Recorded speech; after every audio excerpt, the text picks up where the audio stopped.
Hi everybody, welcome to today's webinar. We're really excited that you're here today and that you've joined us on a Log My Calls marketing webinar on this Thursday.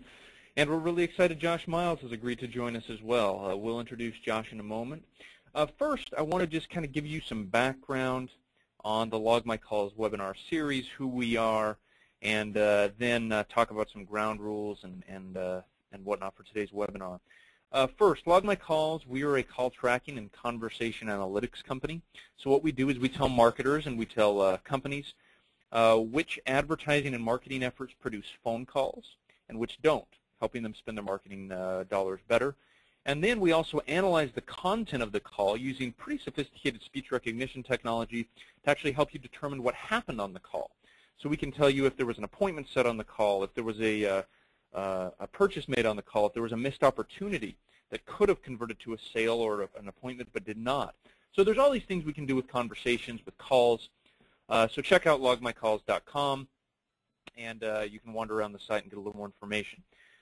Second, about our webinar series, we get asked a lot why we do marketing webinars. We've done about 85 in the last year, and we do them a lot.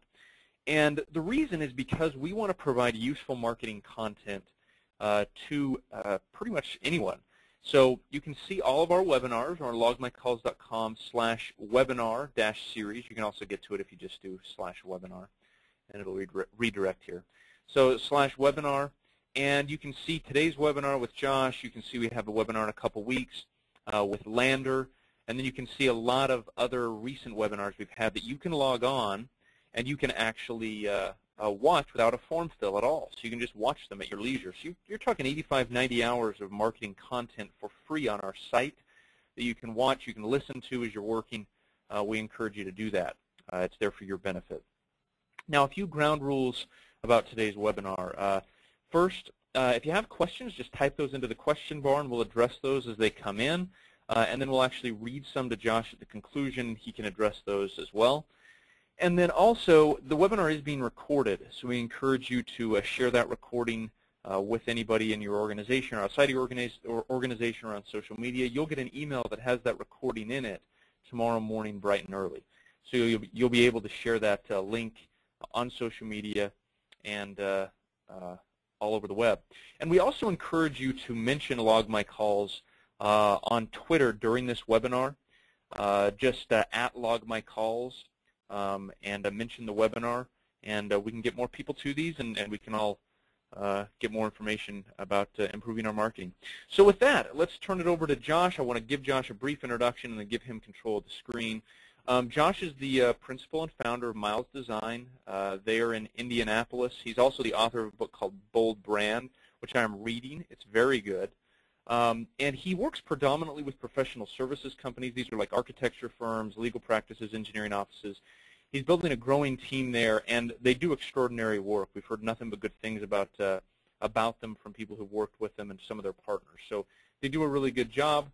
He also, and I've seen this in every bio I've ever seen of Josh, he says he's addicted to caffeine. I don't know what that means exactly or what that looks like, but I think maybe we should have a conversation about that, Josh, as we go forward. So anyway, with that, I'm going to turn it over to you and give you control of the screen. And Josh, we're excited you're here today. Thank you so much. It's my pleasure. Yeah, I guess you're going to have me in Coffeeaholics Anonymous or something later. Something like that. Let's see. No, I just gave you control, Josh. Is it? Let me see if it's right. How's that? Switching that over. And back to this. How are we looking? Perfect. Perfect. Perfect. Awesome. Well, thanks again so much for having me. This is the second time that I've had the pleasure of doing a Log My Calls webinar. I can say I'm only a scant 2 of that 85 or so webinars that you guys have done. That is impressive. So I know the next time I have 85 free hours, I'm going to spend it on the logmycalls.com/webinars. That is impressive. Well, thanks, guys, for being here today.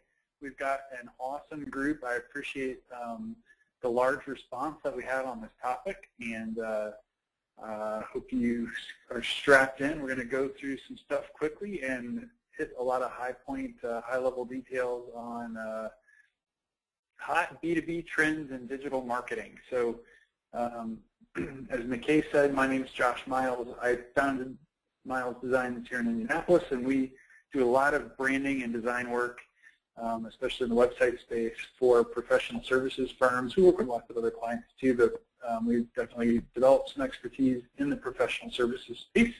If you'd like to check out more about us, you're welcome to visit milesdesign.com. On Twitter, I am at Josh Miles, or on Instagram, I'm at Miles Design. A little bit about the book that McKay mentioned. I wrote this book last year called Bold Brand, and it's really kind of unpacks our process for holistic branding. Again, this is, a lot of it is couched in the context of professional services firms, but I think there's a lot of ideas and concepts that you could pull out really for any holistic branding process. Everything from naming and positioning, website, social media, everything about branding and marketing your firm. So you can check out more about that at boldbrand.com, and of course it's on Amazon and on Kindle and iPad and all those good things too if you're not into paper. So today it is a conversation. Please do submit questions as we're going through the chat pane, and you're welcome to tweet all the semi-brilliant things that I utter today at Josh Miles, and looking forward to keeping this interactive. So high level today, here's what we're covering. We're going to talk a little bit about thinking through things in terms of your prospect's point of view. We're going to talk about the trend of responsive web design. We're going to talk about content marketing.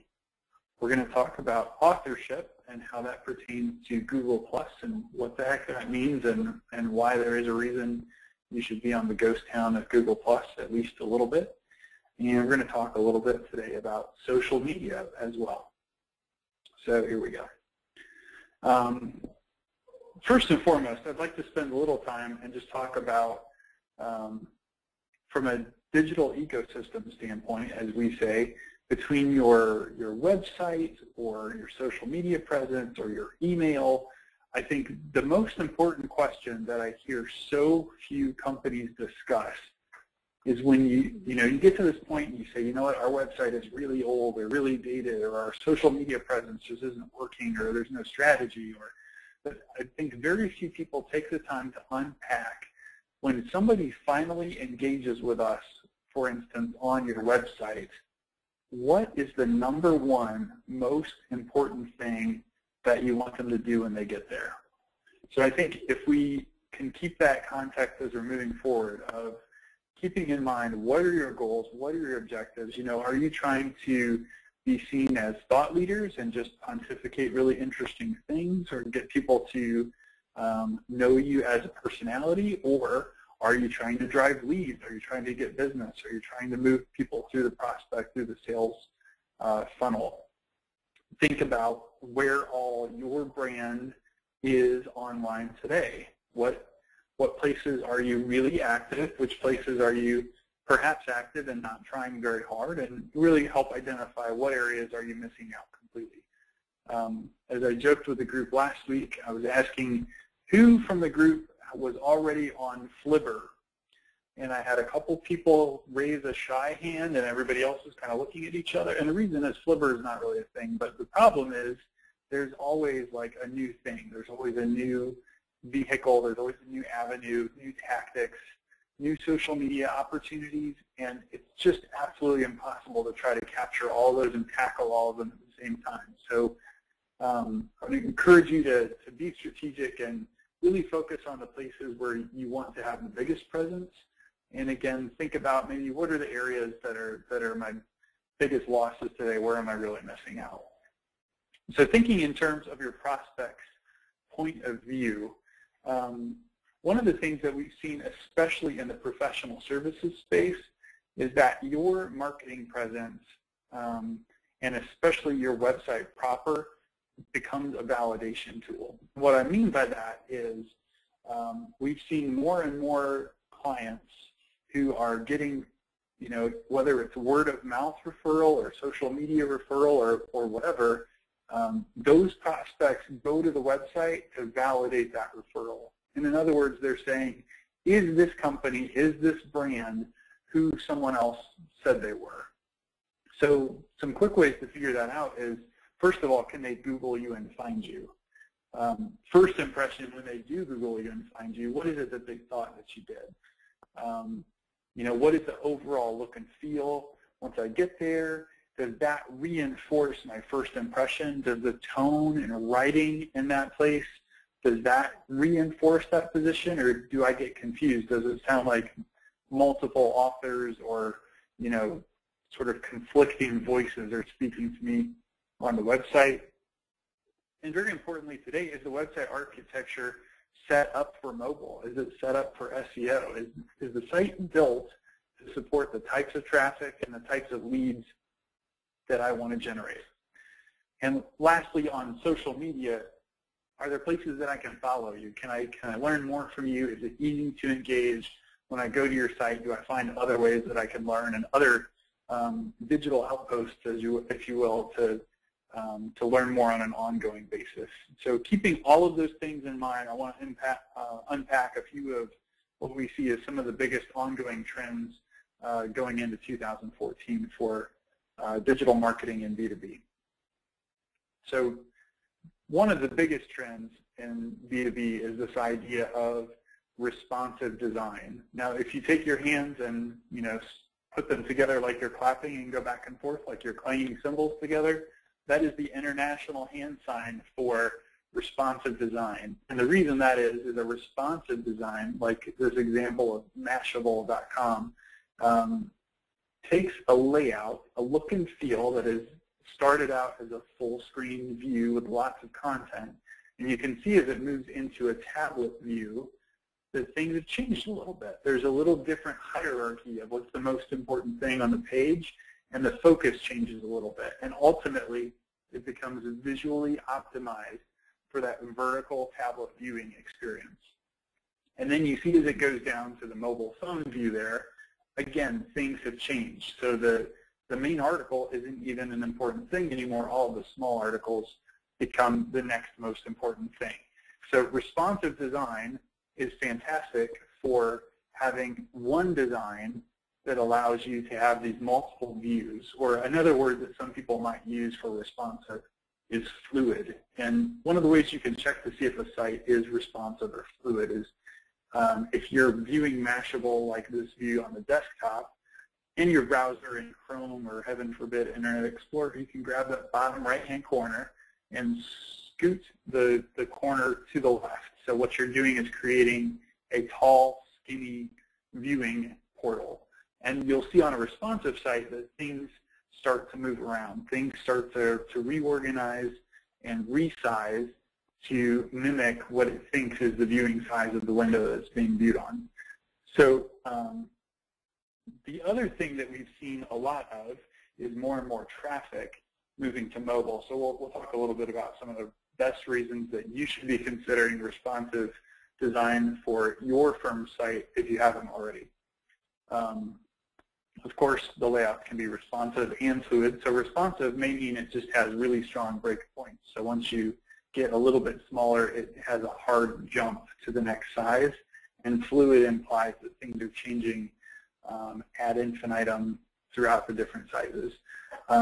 It's also device independent. That doesn't mean that there aren't tricks to deal with some older browsers and maybe some less friendly devices.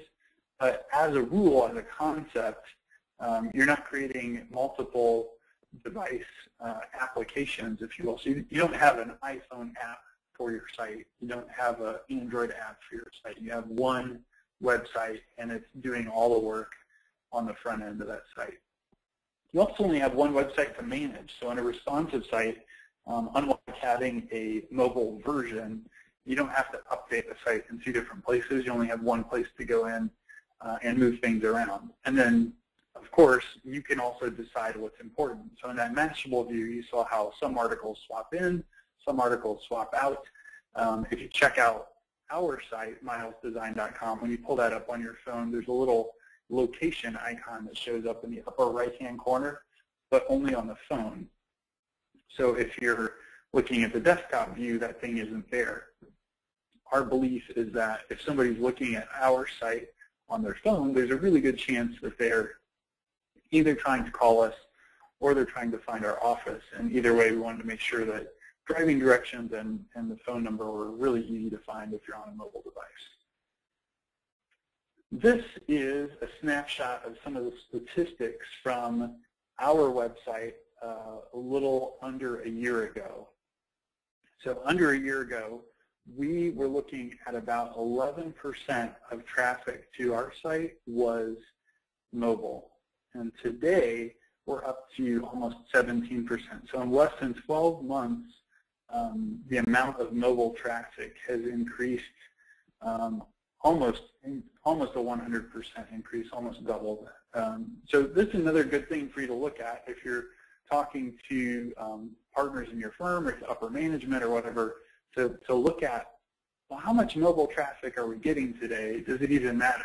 If it's 1 or 2% of your traffic, I don't think it's a really good argument for why you should consider mobile, but I think if you're like most professional services firms, you're probably seeing numbers that are between 10 to 20% of total traffic that are coming through a mobile channel today.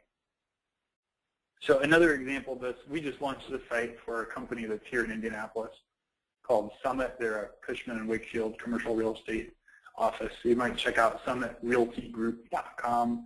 I think this is a really beautiful example of a responsive site, and you'll see some of those elements like I talked about before. So those icons that you see across the bottom of that desktop view become stacked items when you go into the tablets. You can maybe kind of tell that from the screenshot there, but again, I think that's a pretty cool one. That's on our site too.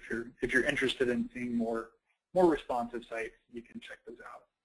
So I'm going to transition a little bit here to what I think is one of the hottest trends in digital marketing today, and that is content marketing. If I had a live audience, I would ask all of you what content marketing was, and we could also use the web form for that. But I think just to keep this moving, I'm going to cheat and let you all check out this definition. So this is a definition from actually the folks who published our book, the Content Marketing Institute. They say content marketing is a marketing technique of creating and distributing relevant and valuable content to attract, acquire, and engage a clearly defined and understood target audience with the objective of driving profitable customer action, communicating without selling.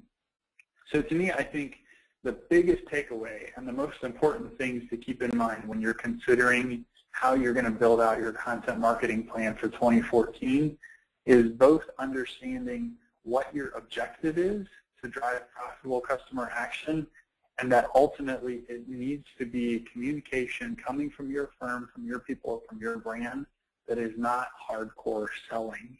It's helping.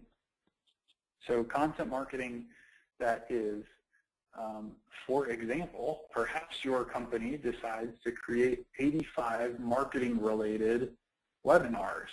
That is incredibly valuable. You know, it has nothing directly to do with software that Log My Calls creates, but it's content that's really interesting, can be really valuable to their target audience. So Log My Calls webinars are a great example of perfect idea of content marketing, something that's helping drive a relationship with that brand, and it's great communication without all the selling.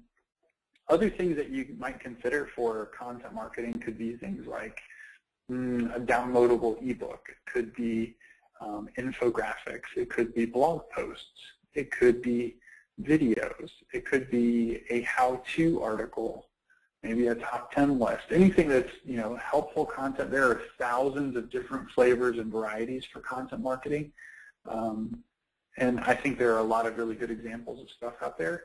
I would just encourage you to create something that is unique and meaningful for your brand, and not just echoing and doing the monkey see, monkey do content creation that I think gets lost in the noise. But when you create tools that are actually helpful and are actually something that a customer is interested in following you to find, that's how you know you've done it well. There's a guy here in just south of Indianapolis in Bloomington named Jay Baer, and I loved his quote that you know your content marketing is good when it's something that somebody would be willing to pay for. So think about that as, I think, maybe the highest bar for what content marketing could be. But when people are willing to pay for your marketing, you know that that's really, really great content. So the biggest challenge that most firms have as they're starting to undertake a content marketing plan is just figuring out how in the heck they're going to ever produce enough content. And you know, the cousin to that problem is, and who's going to do it? So a couple of quick tips that I would like you to keep in mind as you're working through your content marketing plan for next year. One is from our friend, you know, I'm a fan of the Food Network and Alton Brown in particular. So if you've ever watched his show, Good Eats, he talks occasionally about the idea of unitaskers in the kitchen. And what Alton says is limit those appliances and tools that you have filling up your cabinets and drawers that only have one purpose. So if you think about that and how that applies to content marketing, think about how maybe you could take one piece of content and use it for other things. Or to put that differently, Jason Fried, the creator of 37 Signals and Basecamp, wrote this book called Rework. And Rework is really a series of blog posts and musings that Jason put together about business, doing business not as usual, and really ignoring all of the previous ways of how to build a business and how things are, quote, supposed to work, and really think about how to look at things differently. But one of the articles that I liked the most in this book was the section that he talked about everything that they have created at 37 Signals. They look at it and think, okay, what are the byproducts that we can create from this single product? And really, how can we think like a publisher would about this? How can we create one big thing and put a lot of time and effort and energy into it, but then create a lot of byproducts that we can share and post in other places? So to say that a little bit differently, if you've got a really great case study that you've written for a client project, how could you also make that into a video case study? How could you break that case study, maybe break out a few client testimonials from that case study that you could post on your website? Or maybe there are some quick hit takeaways, some big ideas that would be perfect as a tweet. And could you share that same case study as content on LinkedIn? Could you also share that on Google+? Are there images in there that would work well for Pinterest? Are there images in there that you could use on Instagram? You know, taking that one piece of content, that one thing that you spend a lot of time and effort on, and then breaking it up into a lot of little pieces. Another tip for content marketing is really to think about your content in terms of subscription. So if McKay's next webinar is suddenly about how to create the best lemon chicken, people are going to start getting really confused about what and why Log My Calls is up to on their webinar plan. But to think about that in a more traditional sense, subscription is not a new idea. So if you subscribe to Us Weekly, you are subscribing for celebrity gossip and who wore it best, and you know, all of the things that Us Weekly is known for. And conversely, if you subscribe to Fast Company, you're expecting to see who are the hottest companies out there, who are some of the personalities that are running these firms, and what are they doing that's so unique in the marketplace.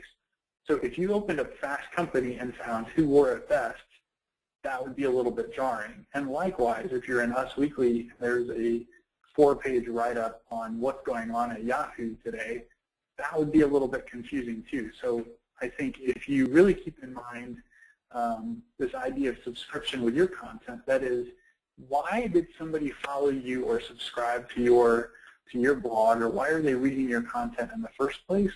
And try to keep on task and on script for the message that prospect would be after. A few other ideas for how to come up with really great content ideas. A few guys that I follow, Marcus Sheridan from the Sales Lion talks about answering every question.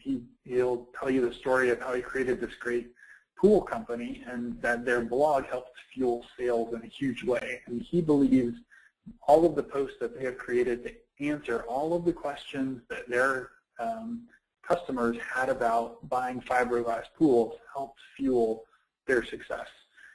Chris Baggett, who's from Compendium, who's actually just downstairs in our building, he's got a great tip about checking your sent email. If you go to your sent box and figure out, similar to Marcus, what are those questions that I keep answering over email over and over and over?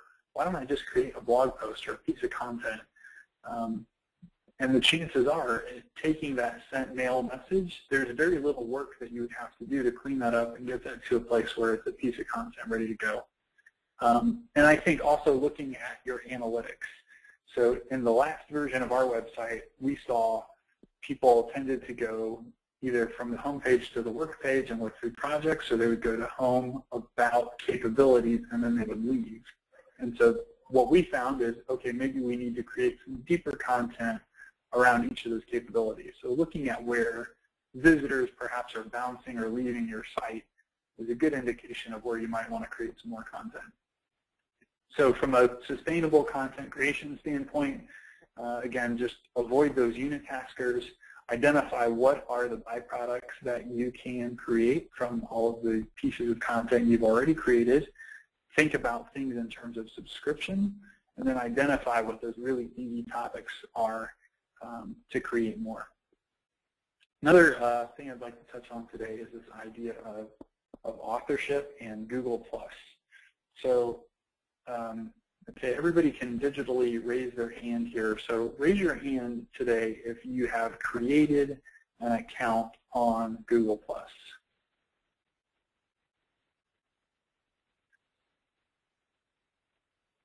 Okay, so we're seeing just a few people. Now do this for me. Clear that out and raise your hand if you are active on Google+. So even fewer of those. So here's the point. Google+ is a really great place for technical and passionate people to hang out and talk about what we're talking about today. I think Google is very serious about this product, and I think it's only going to continue to gain momentum and popularity. But today, if you are juggling multiple other social media initiatives, Google+ may not be the top thing on your list, and that's okay. I think I'm okay with that too, but here's what I want to encourage you to do. So if you have any interest or any thought that you want to be a thought leader online and you want to be seen as someone who people look to for thought leadership and content on a particular topic, Google+ should be a really important part of your digital marketing strategy. Here's what I mean. You need to go to Google+, create an account, and then associate all of the other places where you publish content with your Google+ account. Here's what that will do. So this tells Google+ who you are, verifies you as you, and then it connects you to those posts. Here's how this plays out. So if you look at a search for myself, search for Josh Miles, there's a couple photos that happen to be me, and there are a couple guys apparently with the same name who are better looking than me, which is okay too. But you see down at the bottom, the the sixth result down here is a link to my page, and it's got my headshot next to it. Now, out of all of those other pieces of content, even though that top one is me and some of these other things are related to me, that's the only piece of content that's got the little photo next to it. That is Google+ in action. So that's assigning authorship to my story, to my link. So that is, I think, the single most important thing that Google+ should be used for today in a professional service or in a B2B or in a place where you want to be seen as an authority or thought leader on a topic. I think this is an unfair advantage in search to have that visual next to your link. So speaking a little more generally about social media, when it comes to B2B and professional services, I think LinkedIn, Twitter, and Facebook are still the most important networks for you to be focusing on, probably in that order, with Google+ as a sort of set it and forget it priority, and thinking about how you're going to create those byproducts, sharing them across LinkedIn, sharing them across Twitter, across Facebook, are really great ways to get those things out and into the digital stratosphere. I think, people talk about cadence and how often you're sharing and prime times to share, and I think all of those are great things to keep in mind. And sometimes you can get maybe a little bit robotic with that. I think I've been guilty of that before, but I think, this was a situation where in our old office about 2 years ago, we had this little retention pond out back that they called a lake. It was a retention pond, but they call it a lake. And they would do this event every summer, and it was this wake skating, wakeboarding competition. And they'd bring out all these energy brands and alternative sports brands. So Rockstar Energy was there, and Fox was there, and it was not the most productive week at our office because we had all glass windows looking out over the water, and I don't know if you can tell in the reflection there, but that's me holding my phone, getting ready to take a picture of the scene that was going on. So what I did with that photo is I took this and I posted it to Twitter, and I said, hey, here's what's going on in our backyard today. So lo and behold, a former client of ours responded to that tweet and retweeted it and said, wow, you guys just got 10,000 times cooler. So I'm not sure if that tells me how cool he thought wakeboarding was or how little he thought it was before that photo. But a week after that, this same former client of ours, who had since moved out of town, was working for a different company, called me up and said, hey, I've got a new project for you guys. And I'm so glad you posted that photo because you're kind of off of my radar. So really this one moment of behaving on social media a little bit different than normal. I wasn't just sharing branding or design stuff. It was just, hey, here's what's going on in our office today, and it's kind of cool. That was enough of an interrupt and enough of a kind of pattern change that got his attention and ultimately won us a project. So another thing that I hear a lot of is a concern with, just repeating the same thing over and over and over. This is my friend Perrin, who's down in New Orleans, and he sat in on one of my talks in Orlando earlier this year, and he shared this awesome story. So he called out his buddy on Twitter because he had posted the exact same thing at 9 o'clock that morning, and then he posted again at 1 o'clock. And he said, hey, man, I don't know if you realize you did this, but you posted the exact same tweet twice today.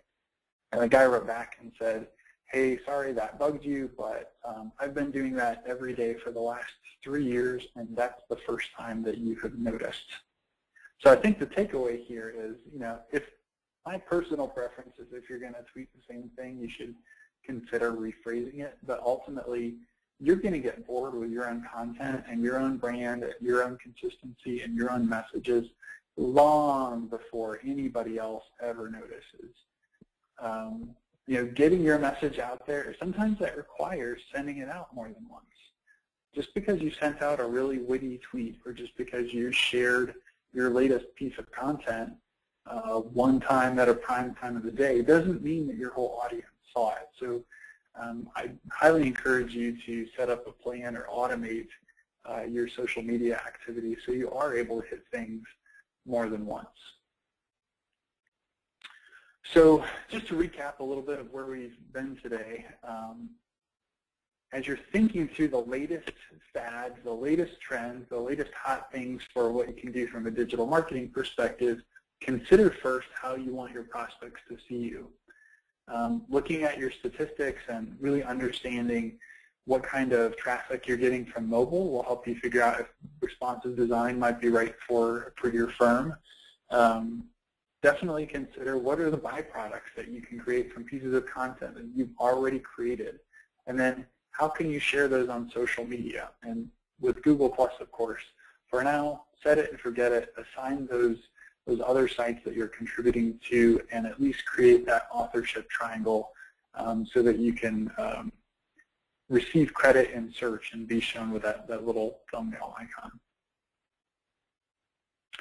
So if you would like to get more or learn more about Miles Design, again, milesdesign.com. There's more about the book at boldbrand.com. I am at Josh Miles on Twitter, and I am at Miles Design on Instagram. So if I can leave you with one more bit of advice before we do a little Q&A here, as my favorite philosopher Yoda says, when it comes to the hottest trends in digital marketing, do or do not. There is no try. Wow. Thank you. That was a great last quote, by the way. That was fantastic.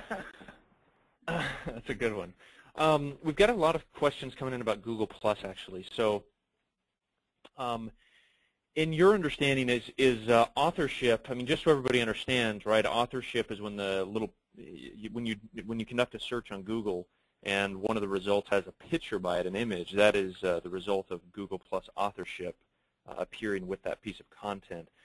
Yes. Are you saying that is actually impacting search results? Because we know that it obviously impacts click-through, but are you hearing that it impacts results as well, that it can actually impact where Google places you? I was actually just reading an article, it might have been from Moz earlier this week or last week, and they were talking about how where they're seeing the greatest impact of Google Plus as it applies to search right now, it's really at a more personal level, which means if you are logged into your browser from your Google account and you have people that you follow on Google Plus, you're probably more likely to see their posts. They'll get sort of an artificial push because you're following them. Google Plus thinks, hey, they like or follow this guy, so we'll more heavily weight you when you're logged in. Also, anything that you have +1, so if you have in Google Plus given it a little plus up on their page, that will also give it a little boost for you personally. And they also believe that anything that someone you're following has +1 will also get a bit of an artificial bump when you're logged in. There's not any great evidence yet that Google has given an unfair advantage to its own social network for overall rankings, though. That's great. Yeah, that's what I've read as well. Is it's really about your network and people that you're associated with on Google Plus that will actually impact rankings and yeah. So that's interesting. And then regarding the responsive web design, you talked about that earlier. What are you seeing? How many companies are actually doing that? How many companies have mobile sites? I mean, I know it depends on the industry, but what are you seeing? Are people adopting this, or are people lagging behind in this way? I think this is still a really new thing. We've been doing responsive sites for just under 2 years, and even a year ago, I would say half of the sites that we were talking about doing responsive was a discussion point, but not a have-to-have. I would say even traditionally unsophisticated clients at this point are saying, we don't know what that's called, but we need the thing on our site where it looks right on the phone and it looks right on the tablet too. So I would say this has definitely become if you are considering redesigning your website in 2014, you should look really closely at doing responsive. Now is, I think, the right time to invest in that as a strategy. Yeah, and to your point about phones specifically, I mean, obviously that's something we're passionate about, is making sure that your site has a clickable number.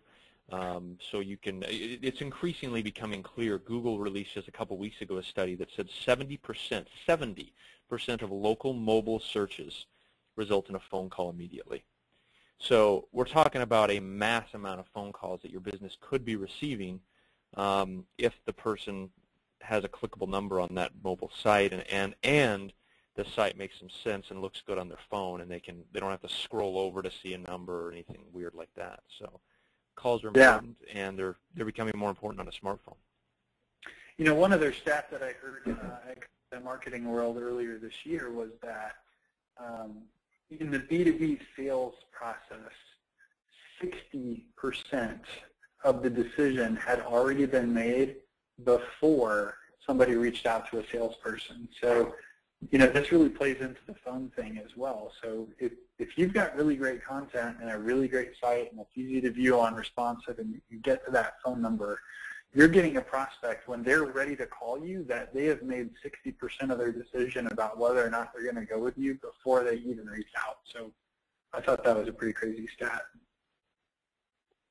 That is crazy, yeah, and our data that we've done actually backs that up, showing the calls are much lower in the funnel than web leads or form fills. They're much more ready to buy. They close significantly more than a web lead does into an account. So yeah, that makes a lot of sense. A couple questions about content marketing.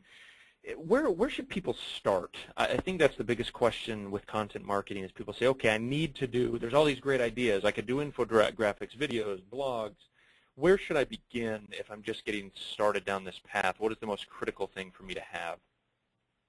So I think especially if we're talking about B2B or professional types of clients, LinkedIn is sort of a have-to-have, and I think that's just for you as a professional.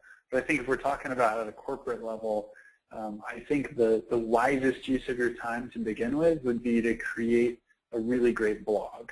And it doesn't mean it has to be the world's most fantastic design, but to have a blog and have one place where you own the content and you own the pace of how it shows up and what gets published and how it gets handled.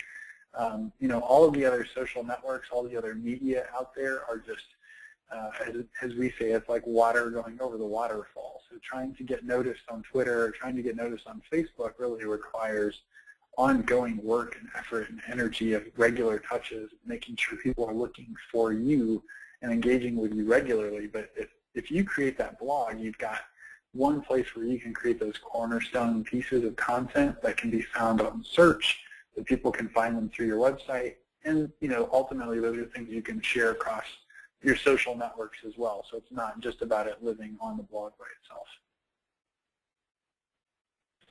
It makes a lot of sense. Let's see. Here's a good question from Alex. He says, how would you advise those who are maybe less exciting, and exciting is in air quotes, which I love, exciting industries to create exciting and dynamic content?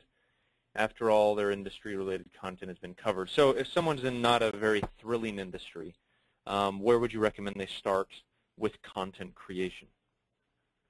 I would go back to that one quote about answering every question.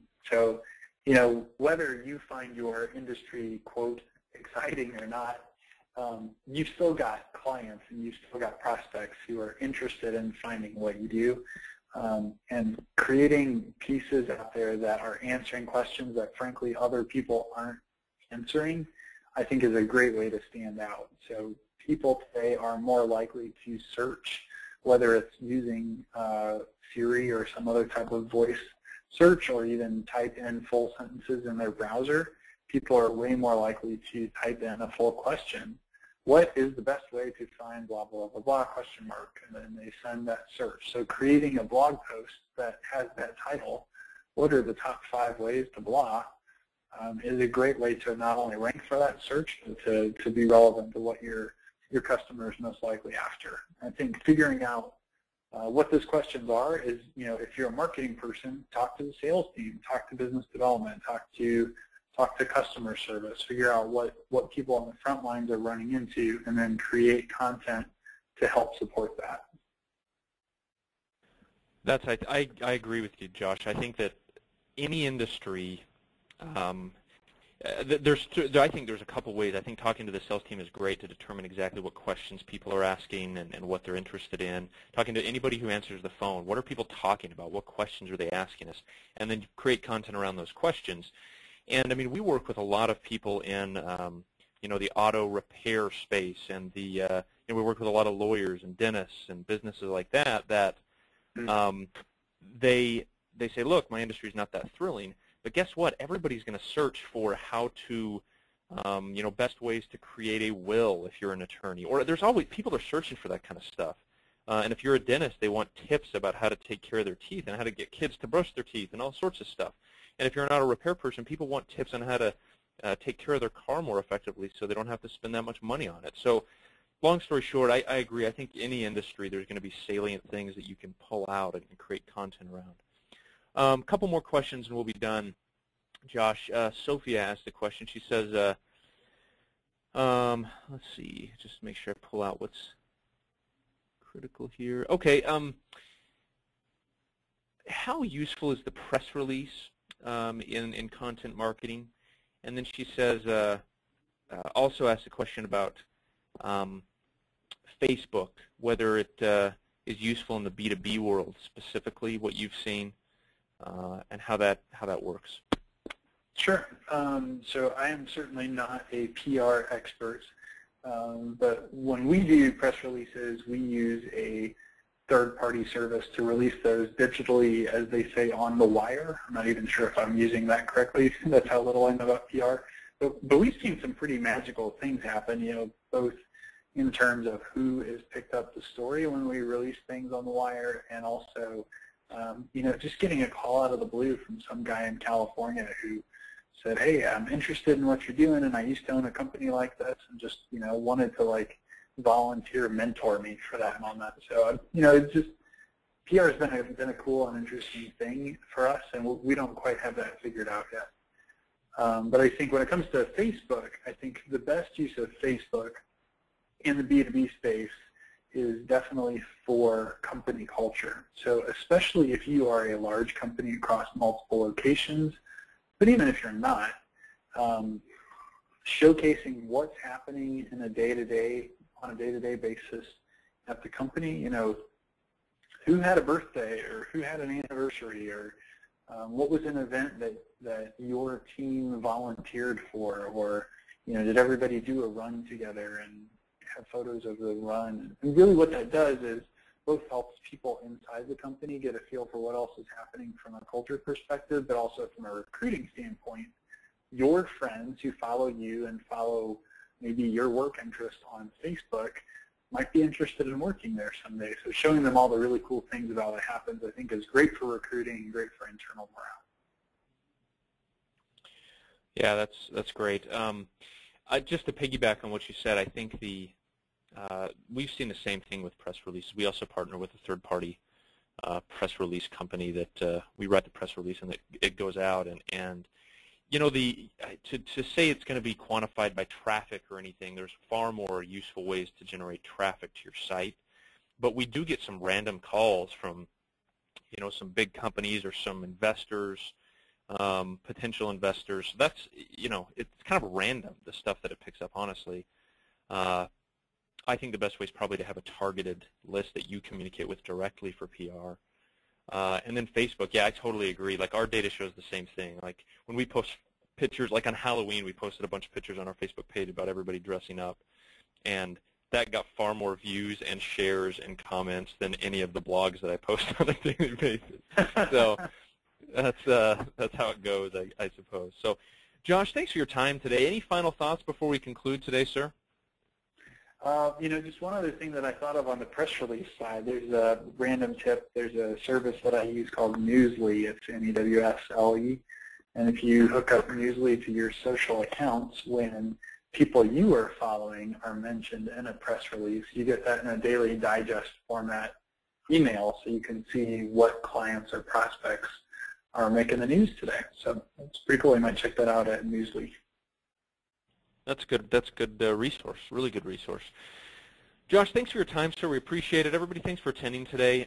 We have recorded this webinar, and it'll be available to you this afternoon on logmycalls.com/webinar. And then if you watch your inbox tomorrow morning, you'll see an email that has the recording as well. We encourage you to tweet that out, to share it on social media, and then also to share it within your organization. And get as many people watching these webinars as we can, because they're really good, as you saw today. So, Josh, thanks for your time. We really appreciate it, and everyone, thanks for attending today. And join us. We're going to take a break next week, because next Thursday is Thanksgiving, and I won't be watching a webinar. I'll be eating turkey, so we won't be doing one next week. And then after that, we'll continue one or two a week. So, thanks again, Josh, and thanks everybody. Thank you.